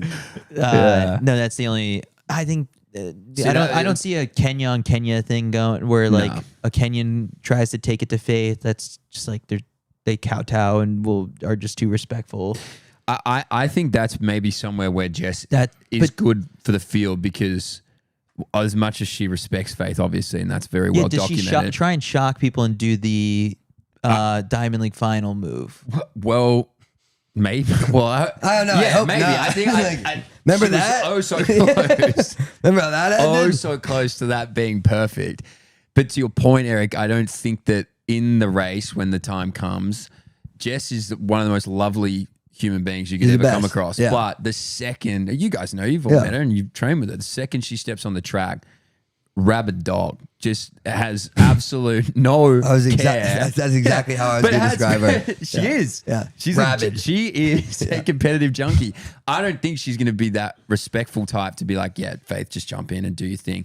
Years gone by, absolutely. But now how meticulous she is in the way that she picks things apart, I can see her being like, okay, I don't know what that game plan looks like. I'm sure her and her dad have gone through countless different scenarios of what that may look like. Maybe it is a squeeze a little further out off a slower pace, because if it is the last 300, then it's done. But I don't know. There's a window there. There's a pocket there, to your point, where the human being side comes out and the unbeatable can be beatable. Pull the Jimmy. All right, we gave our predictions. Let's close this out with the men's 1500 heats that took place this morning. Surprises all around. That in this snatched one. some souls. All right, let me 1500. pull these results up and then we'll go through them. I was in the morning session, so I'm like, okay, here we go. Why don't we just do the big one Let me first? see if I can remember it. So, Who got knocked out? Heat 1, Narve Nordås in first, Josh Kerr in second, somebody in third, Ethan Strand, I think, in Nader fourth or knocked fifth. out. and he called. Yeah. He said it was very difficult. That's not what he said. It was effing hard. Yeah, I'm like, Chris, if you're gonna say the quote, Yeah. you might as well Yeah, say the quote. Don't change Yeah. this. Don't pull. He He, said it don't was pull. very- He I'm throws like, this he- story up and he had change it. 2 words, Yeah. and Chris goes, very difficult. He goes, none of those. That's- Neither I'm like, of those were you what he made said. a graphic about it. Yeah, he said it was very Don't difficult. pretend I'm you're like, embarrassed. What the fuck? Yeah. You know exactly what he Just said. pass Yeah. it to Eric. Yeah, he said it was really tough. Yeah. Really tough, very difficult. Yeah. No, It's like, none we of were those there. He did things. not say that. Yeah. But he made it through. It's like he got the job done, and yes, it was tough. But it's like, look, you could be sitting watching it not at home, in Tokyo. Yeah, Back at home. yeah. He's on the first flight out of here. He's like, God, this jet lag is fucking kicking my ass. But I thought that I thought Kerr looked great. I think Kerr is. I think like Kerr looks fantastic.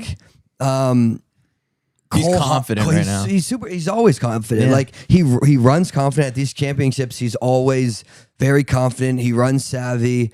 And he looked great. Okay, the surprise of the first round first heat was Azadine Habs doesn't make it out. Guy is washed, man. He's No, he, like 327 guy. 327 doesn't make guy, it out fastest of the year, and he was what, 7th? in his heat. It was 7th in his heat. Yeah. No. Straight up. Yeah, I'm like, yeah, it's fun to talk shit.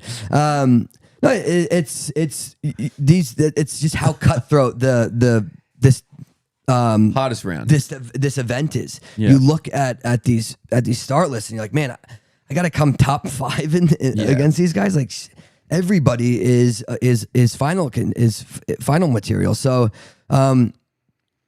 like Azadine Hobbs, fastest of the year, didn't make it, and he's still not even like the top Surprise. Try not to make it. He barely sneaks into the top 3 surprises of who didn't make it out of this round. Not even didn't make the final. Didn't make it out of the first round. Heat 2. This one's a bit more no surprise in this one. This race was Niels a Laros. 3-4. Oh, this is Niels Laros. Is this a 341 race? Yeah, the 340 race. Yeah. 341 race, and Niels Laros is literally on the home straightaway doing like a full 180, going like, "Where the hell is everyone?" He's like, "Am I crazy? Or am I absolutely all alone about to run 342?" Well, he finishes third. Yeah, I know, but he's like looking around, like being very conservative. These guys are behind him, kicking as hard Everyone as he is can. there. Everyone, it's just like me and Mac were talking about it. These guys are running 342, and it's not a blank. In years past, it'd be you run 342 and it's Spread. Everybody. Guys in lane there's 4. lane 7, right?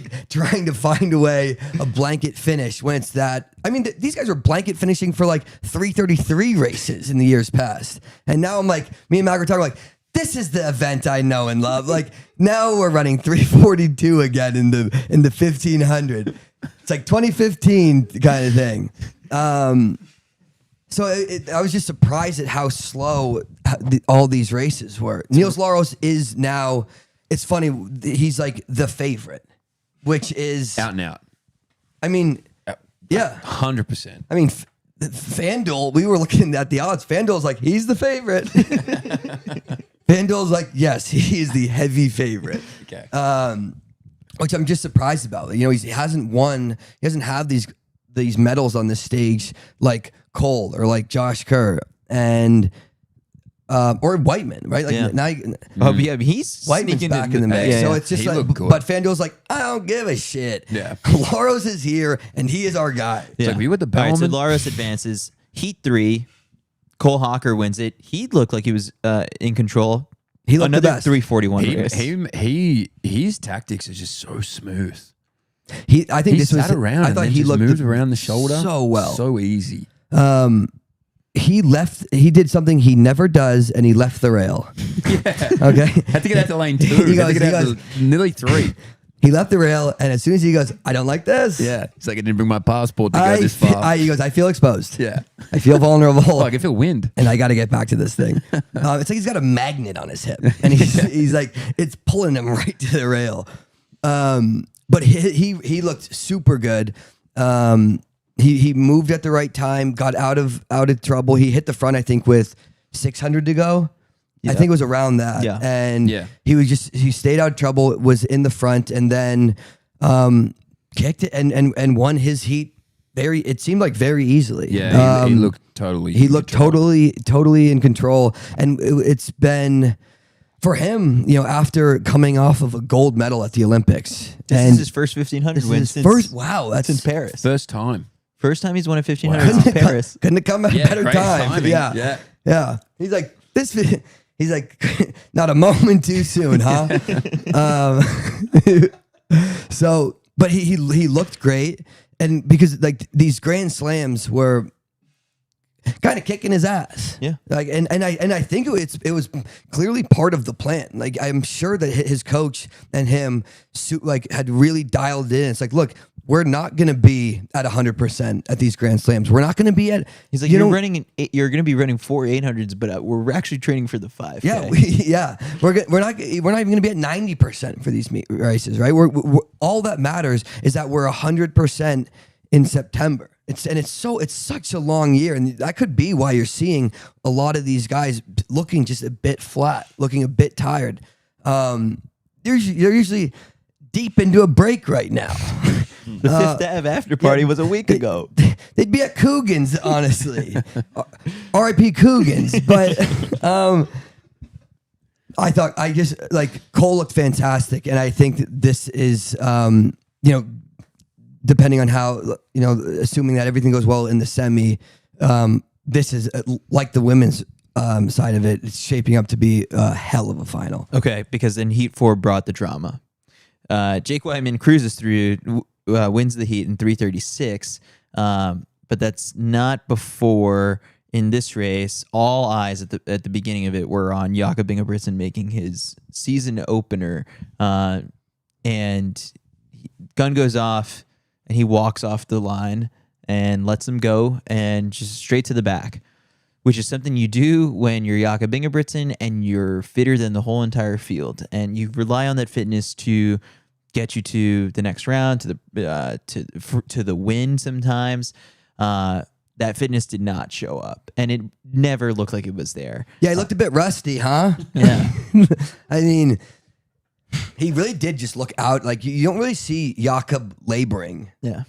So, he was just out of it. I mean, he was never in it. No, he was never in it. He was never in it. Even in the final 100 meters where it's like you start to see, all right, he's got to get to 6. Like, there's a couple guys around him and you're like, he surely can pick him off because you don't know their names, but you know that he's Jakob Ingebrigtsen, and he's like, and that gear change never happened. So I thought, it was not a little bit of a shock that he doesn't go through, but not all that surprising. I mean, he just didn't have the fitness. We got an interview with him when he came through the mix zone. It was in Norwegian, so I sent it over to someone who is Norwegian, and they translated for me like what he said. They said that he's saying the 15 is a very specific distance and requires specific training. Due to the injury, as he hasn't been able to do that training, he got the question asked to him, as the best 1500 runner, you're not afraid of losing that title by racing here without knowing what shape you're in. So I guess the person was trying to compliment him, and he said, no, I'm just doing the best I can. The time he did not have enough time to get ready, but you have to show up. In general, Jakob said he was not good enough. He not being able to get into 1500 shape. He hopes the 5K will be better. Respect the answer. Yeah. No ducking, no diving, But just here's the accepting thing. it for what it is. I don't necessarily view him as a factor in that 5K after this. Like, No. Like, Mitch is kind of like. I'm not saying he's going to win it, but I think he'll do it better in the 5 than he clearly did out here today. I don't know. I base that off not a single Because statistic. all right, like I'm just gut checking. I'm it just feels vibe like it's checking going to it. be a slow race given everything else that's been trending. I'm like, look, he's gonna have his hands full of Jimmy G. I'll tell you that right here, right now. And if it comes down to like that acceleration and that kick, he doesn't have it right now. It is like you just have to tip your hat to him for coming Showing out up. here, and it's Absolutely. like it is so hard, and athletes never want to race when they're not 100%. There is something with when you're an athlete and you have so much control over your schedule. So often you kind of push back races and you don't show up and don't toe the line when you're not at 100%. And Jakob could have sat this one out and everybody would have understood it. Yeah. Like the guy has only been like training for a month or 5. How long has he actually been even putting in workouts? Does anyone even have a number on consistently? Pre-classic was July 5th, and that's when Mac declared that he didn't think that Jakob would even be running the 1500 at this meet. Ooh. And But so like he at got that point pretty there was a close. setback because he'd scratched from like the rest of the Diamond League. Yeah. So let's assume end of July he was going to make a decision on running Celestia and all that stuff, and he didn't. So things weren't going that great, but he was back to running at that point. So let's say end of July. So he's back So to that's 6 running. weeks. That's back to running. Yeah, that's right. 6 We don't even know if that's back to like 6 weeks. to working out to to full training. It's the dude's a competitor, right? Like wasn't there rumors that he wanted to get into the Diamond League final for the 3K, and they're like, no, because you haven't raced a Diamond League. which a rule was invented for him because of him a couple of years ago, but that's a side thing. Yeah, I'm like, the rules were invented for him. I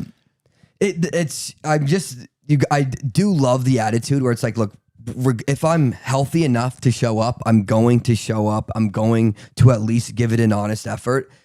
And he knows when you're the dude's been training like a professional athlete since he was like 14 years old. Yeah. So it's like he knows his body better than anybody. He knows his physical abilities. And so he knows before he comes here, he goes, I'm not in 100%. I'm not even close to 100%, right? But I want to go out there. I want to race. I want to at least give it a shot.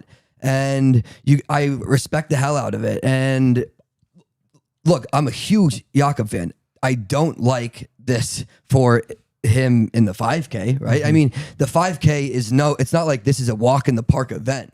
This is it's only been a walk in the park event because it's him when he's at 100%, right? But it's him at like 70%, 60% right now. So it's like, you can't like this odds because he didn't even come close to making it out of the opening round in the 1500, an event where he has usually dictated all the outcomes. Do you think any part of him likes playing the mind games like on these athletes? course he loves it. I think that there was that whole thing. I mean, he toyed with the headline of wanting to run the Diamond League final, knowing he had no business. That was 2 weeks ago, I think. At that point, if he's in this shape now, he would have been even worse in that Yeah, race. yeah, You like, respect it. He hadn't even Send him been in a working moon out boot, yet, and yeah. he's like, I might run it. I might do it. Yeah, I love it.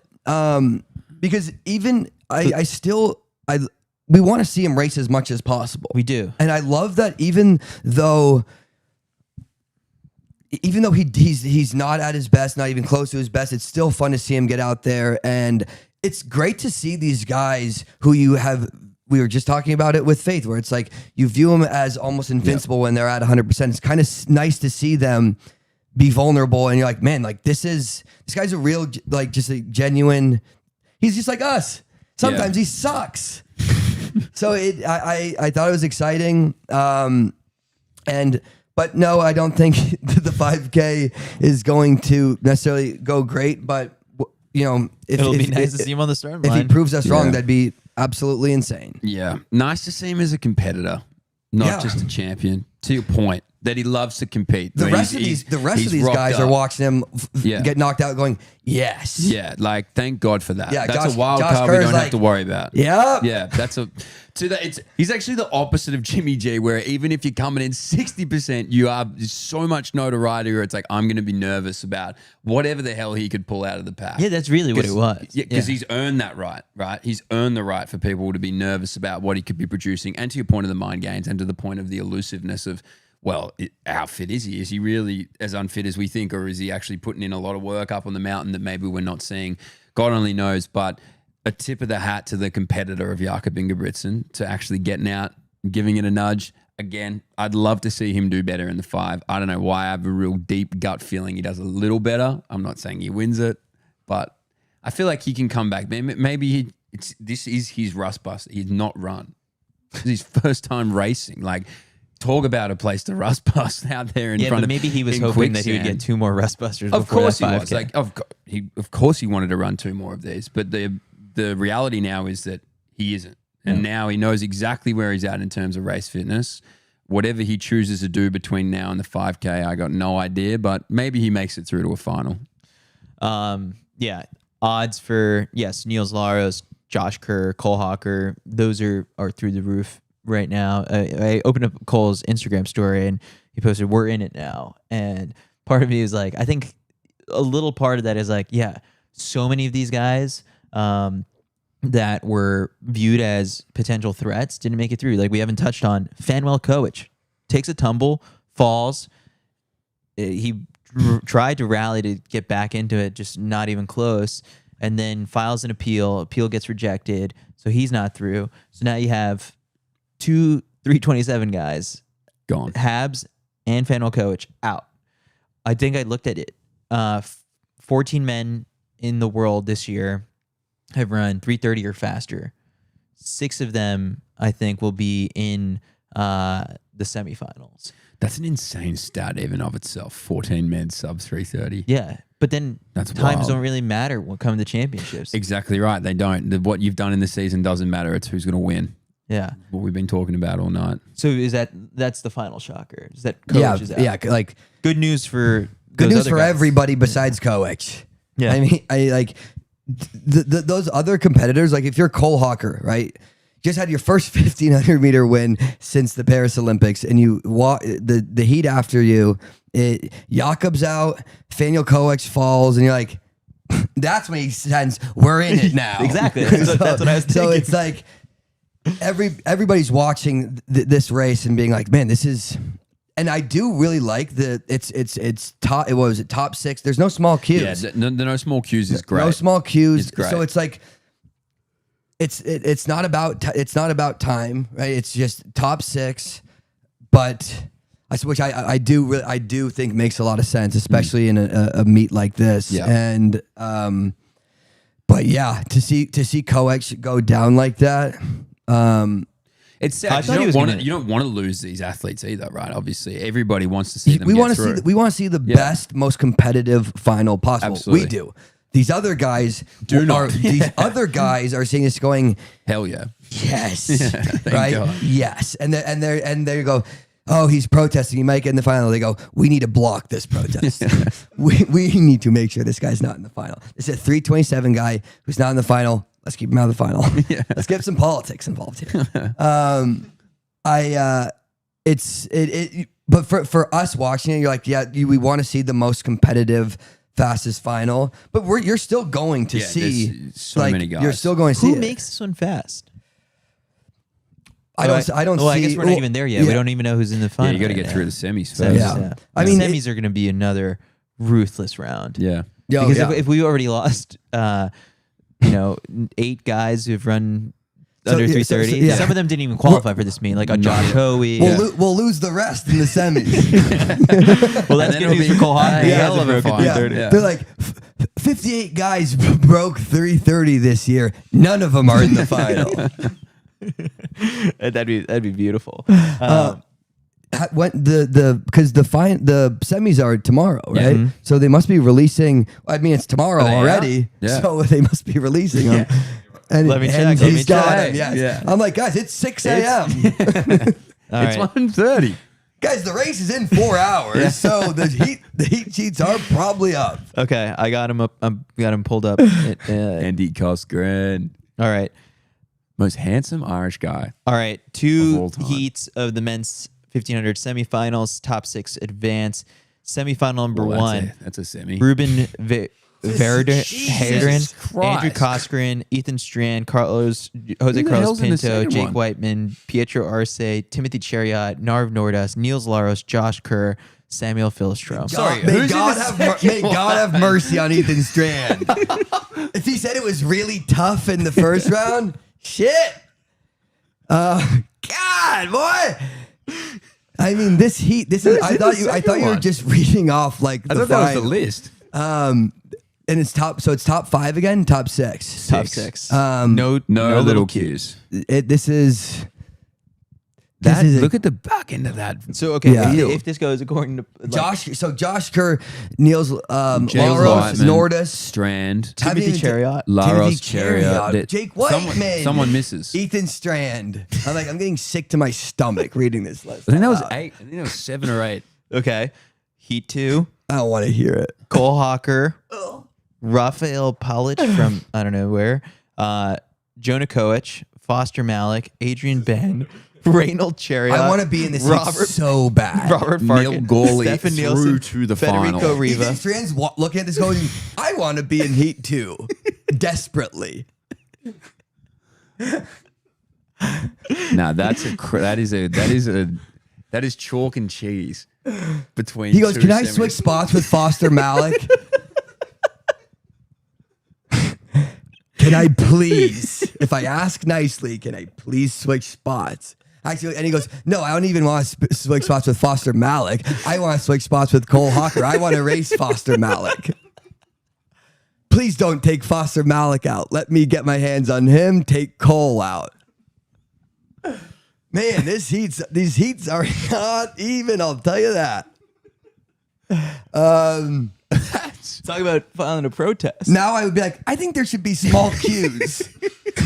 Take back everything I said 15 seconds ago. A small cue, if you're in heat 1, would go very far. Oh wow! Yeah, that first heat is death. Wow. All right. Well, we got that to look forward to tomorrow at 9:30 p.m. here in Tokyo.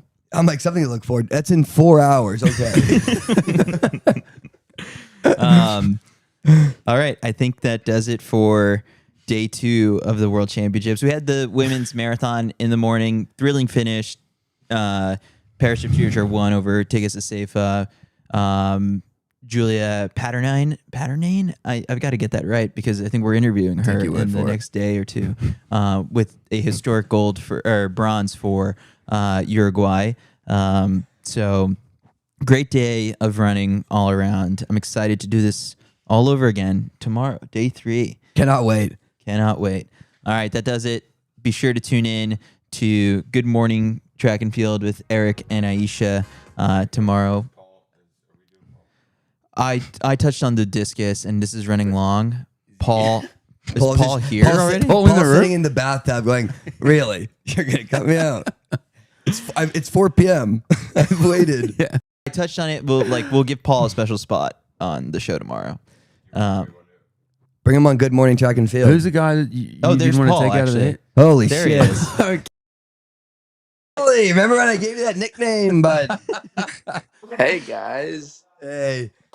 All right, Paul, you get 5 minutes Why to you talk up? about the women's discus and the highlights.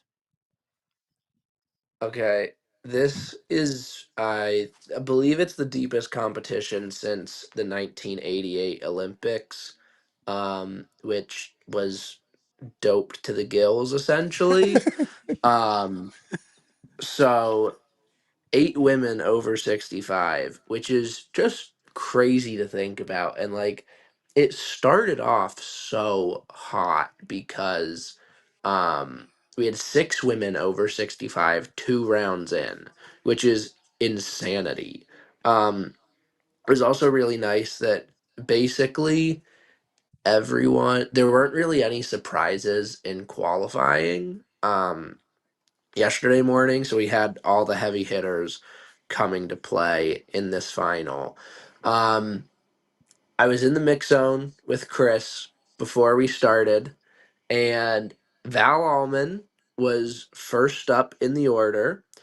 And so I said to Chris, I'm like, all right, Val's first in the order.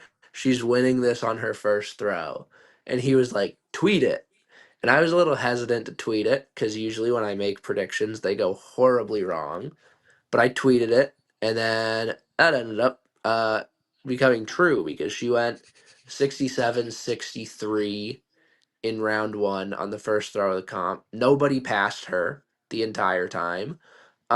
And usually, like, that is can be kind of boring when there aren't any lead changes the whole time, but there was enough action behind her, and it wasn't a complete blowout like we've seen sometimes in the past, where there still was a ton of intrigue the entire time.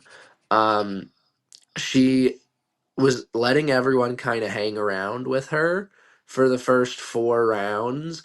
And then in round five, she did what Val does best and went 69-48 to solidify the win. She won by just under 2 meters, which is like only Val Allman can do that.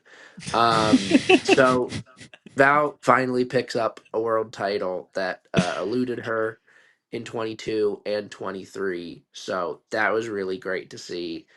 And then silver and bronze, 2 first-time global medalists. In silver, you had Urinda Van Klinken, who's the NCAA. She's the greatest discus thrower in NCAA history, I believe. 3 straight NCAA titles at Oregon and Arizona State. The only collegiate woman to ever break 70. And she's been knocking on the door of this global medal for a long time, 4th in Eugene and Budapest, but she finally gets the job done here. Season's best, 67-50 in round one to take silver. And then you had Celinda Morales of Cuba, who her PB coming into this one was 65-80, I believe, from earlier this year. And she goes 67-25 to take bronze. Absolutely huge. Vanessa Kamga of Sweden, national record by almost a meter to finish 4th. And I mean, just top to bottom, this competition was so insane. In 6th, you had the defending world champ, Lagi Tasaga Collins, You had a good capping interview off with her in the mix zone. oh, I appreciate that. He's like, Capping off he Don't goes, ruin my train of thought. wasn't I talking? Wait your turn. That's interrupting me. Paul, your 5 minutes are almost up. Okay. But for I'm logging loving it, this, Paulie. Yeah. I'm loving it. thanks, bitch. It's not a medal, but that's okay because this season, she's talked about it all year. It was just building consistency. It was just kind of finding the feeling that like she belongs here again. And she showed that time and time again this year.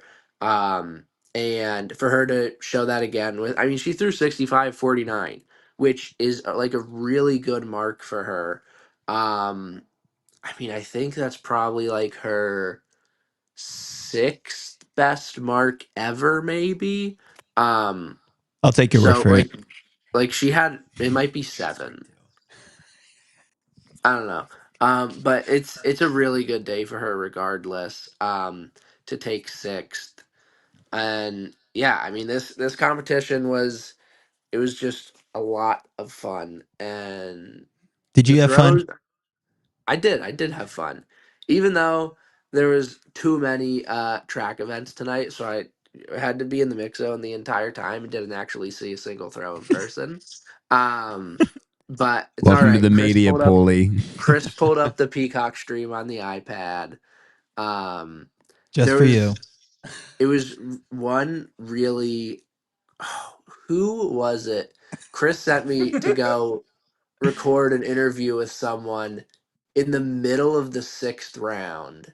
The And nerve. then he saw me like looking over my shoulder to watch the screen, and he brought the iPad over to me so I could watch it while just holding my phone up to interview this person. That was a really gentlemanly move. Yeah. Um Of course. yeah, so Anything for you, Paul. All right, that's women's Paul. disc. It was great. We got women's hammer tomorrow, which is going to be insane. Even though Brooke Anderson fouled out this morning, and that made me really, really sad. But now we Sleep it only have off, Paul. 3 of the 8 best women ever instead of 4. So I I'd don't know like to how we're learn gonna more. survive. All right. Paul, thanks for joining us. Get some sleep. Well done, Paulie. Thanks, guys. Thank you, Paul. The GOAT. All right. The laptop died on me, so I think that's a sign that we should call it a night. I'm begging y'all to call this. Hey, you got some stats from some good places, I Paulie. am- And I don't want. It's 1:30. We gotta be up. Yeah, we got the I'm men's not- marathon at I'm not- 7:30 a.m. Looks like I'm not getting any sleep again. I am so fucked What'd you in the head. punch back last night? I punched back around 3.5. Did you nap today? No. That's No, a 'cause we went bad to a good double. burger That's spot. A nasty double. Oh, Chris told me about this little date you guys went on today for Wagyu. It's very cute. But now it's Time to sleep that let's wrap, burger let's off. wrap, let's not get the date. Let's wrap this thing up. Yeah. That's a massive sigh. All right, that does it. Thanks for tuning in. We'll catch you guys tomorrow with tons more. Keep following along on all things CITIUS Mag. And we'll see you tomorrow. I'm tired, guys. I'm tired. I love track.